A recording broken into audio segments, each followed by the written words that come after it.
이 사건은 1982년 10월 17일에 공소시효가 끝남으로써 이제는 범인을 붙들어도 처벌할 수가 없게 됐다. 경찰과 검찰과 법원과 언론이 고문과 조작과 오판과 오보로서 무고한 사람들을 고생시키는 틈을 타서 범인은 면죄부를 받고 만 것이다. 힘없는 서민들이 경찰, 검찰, 법원, 언론의 총공세에 직면할 때 얼마나 비참하게 되는가를 이 사건은 똑똑하게 보여주고 있다. 제도의 범죄는 처벌되지 않고 개인의 피해는 회복될 수 없음을 고문 후유증으로 40대에 요절한 김기철 씨는 폐인이 된 그의 몸과 정신으로 입증하였다. 이 기사는 1981년부터 1982년에 걸쳐 월간 마당에 쓴 것이다.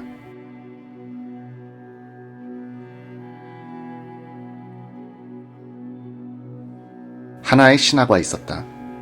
형사, 검사, 판사, 변호사, 그리고 사회부 기자들 세계에선 이미 전설처럼 돼버린 사건이 있었다. 14해가 흐른 지금도 그 사건 이름만 대면 그들은 자기 아이들 이름을 외듯 20도 넘는 사건 관계자들의 성명을 줄줄 기억해내곤 한다. 아직도 그 사건을 악몽처럼 추억하는 사람들이 있다. 그 사건을 떠올리면 잠 못 이루는 사람들이 있다. 그 생각만 나면 속골이 쑤시고 뼛속이 저려오는 사람들이 있다. 그 사건을 누가 새삼 입에 올리지 않을까 전전긍긍하는 사람들도 있다. 가슴속을 저며오는 슬픔과 복받치는 본노와 남기고 싶지 않은 원한과 되살아나는 복수심을 홀로 억누르며 완강하게 삶을 버티고 걸어가는 사람들도 있다. 그 사건에 짓눌려 비참하게 일생을 끝마감한 사람도 있다. 수많은 사람들의 인생 행로를 바꾸고 그들에게 죽을 때까지 잊지 못할 고통을 선물한 장본인의 생사는 알 길이 없다. 살아있다면 그는 흘러가는 하루하루를 열심히 해고 있으리라. 1982년 10월 17일이 어서 빨리 오라고 그는 빌고 있을 것이다. 앞으로 365일, 한 해만 지나면 그는 이 나라의 법이 보장하는 면죄부를 얻게 된다. 그리하여 신화는 화석으로 굳어지고 곧 망각 속에 파묻혀버릴 것이다. 1981년 10월, 나는 이 사건의 조각들을 찾아 끼워 맞춤으로써 한 사나이의 묘비명을 대신할 글을 남겨놓기 위해 취재의 길에 올랐다. 1967년 10월 17일 오후 9시 30분쯤 김근하 군은 박희철 선생 집을 나왔다. 부산 화랑초등학교 5학년인 11살 소년 근하는 2시간 동안의 과외 수업을 마치고 집으로 돌아오는 길에 접어들었다. 아버지 김용선 씨와 어머니 최을남 씨 및 누나, 형, 그리고 두 동생이 기다리고 있는 집은 150m쯤 밖에 떨어져 있지 않았다. 그나는 친구 4명과 함께 화랑초등학교 담벼락을 따라 찻길을 걸었다. 학교 정문 앞에서 그나는 친구들과 헤어졌다. 찻길을 뛰어 건너 컴컴하게 아가리를 벌리고 있는 골목 속으로 소녀는 사라졌다. 이것이 그나의 살아있는 마지막 모습이었다.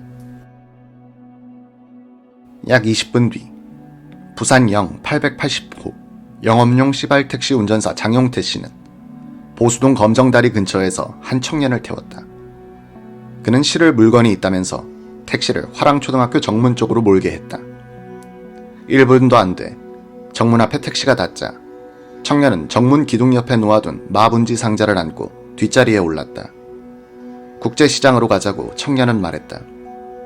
장 씨는 여위고 작은 몸집의 이 청년이 실은 상자가 매우 크고 무겁게 보였으므로 그를 유심히 살폈다. 짧게 깎은 머리, 희고 둥근 얼굴, 밤색 점퍼, 만보 바지, 검은 운동화, 경상도 사투리. 운전사는 인상과 옷차림의 특징들을 머리에 새겼다. 택시가 보수 파출소 앞 신호대에 이르렀을 때 마침 직진 신호가 켜졌다. 장 씨는 곧장 부평동 쪽으로 나갔다. 청년은 대청동 쪽에서 국제시장으로 들어가길 원했던 듯 국제시장으로 가야 할 텐데 라고 혼잣말처럼 중얼거렸다. 그러나 청년은 중구청 앞에 올 때까지 입을 다물고 있었다. 장 씨는 교차로에서 국제시장의 남쪽 입구로 좌회전을 할까 하다가 다시 방향을 물었다. 자갈치 시장으로 갑시다. 거긴 들어갈 수가 없는데요. 그러면 남포동 멸치도가로 갑시다. 운전사는 천사당 양과점까지 와서 남포동 해안 쪽으로 우회전을 하려고 했으나 버스가 입구를 막고 있었다. 청년은 다시 시청 뒤 해안통으로 가자고 했다. 장 씨는 바다 쪽만 찾는 청년에게 버럭 의심이 가기 시작했다. 그는 택시를 시청 뒤 대동 여인숙 앞에 세웠다. 요금 140원을 건네준 청년은 상자를 안고 내리더니 영도 다리 쪽으로 걸어갔다. 밀수품이다. 장 씨는 그렇게 생각했다. 차를 돌려 나오면서 시청 정문 옆에 붙은 광복파출소에 신고했다. 근무하고 있던 101채 순경은 파출소 급사 주병규 군을 먼저 그곳으로 보냈다. 어떻게 나왔나? 경남제빙 앞 해안통에 상자를 내려두고 서 있던 청년이 다가오는 주군에게 먼저 말을 걸었다. 바람 쐬러 나왔습니다.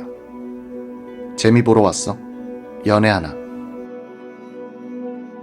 그의 청년은 거듭 농을 걸었다.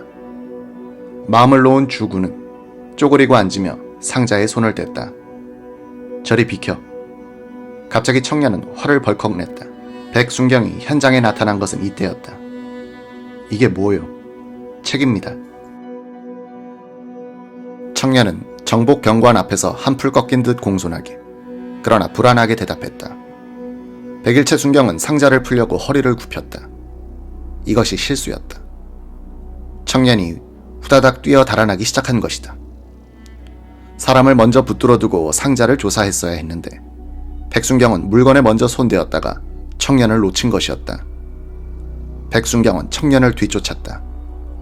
청년은 진주식당 앞을 지나 찻길을 뛰어넘어 찬사당 양과점 앞으로 해서 남포동 해안통의 어둠 속으로 달아나고 말았다. 이것이 범인의 마지막 모습이었다. 이때가 오후 10시 10분. 백순경은 허탕을 치고 돌아와 상자를 풀어보았다. 책 대신 구겨진 어린이의 시체가 나타났다. 입은 손수건으로 틀어막혀 있었고 오른쪽 가슴엔 길이 55cm쯤의 과도가 깊숙이 박혀 있었다. 상자를 묶은 것은 파란색 나일론 끈. 칼은 오른쪽 제3늑골에 연골부를 끊고 흉벽을 지나 왼쪽 심방벽을 꿰뚫고 있었다. 칼을 뽑지 않았으므로 출혈은 많지 않았다. 부산대학교 병리학교실 이선경 교수의 부검에 의해 직접 사인은 흉곽내 출혈로 밝혀졌다. 범인은 단 한 번 칼질로 그 소년의 목숨을 끊은 것이었다. 경찰은 이날 밤 소년의 신원을 김구나 군으로 밝혀내고 수사본부를 사건 발생지 관할서인 서부경찰서 동대신동 파출소에 설치했다.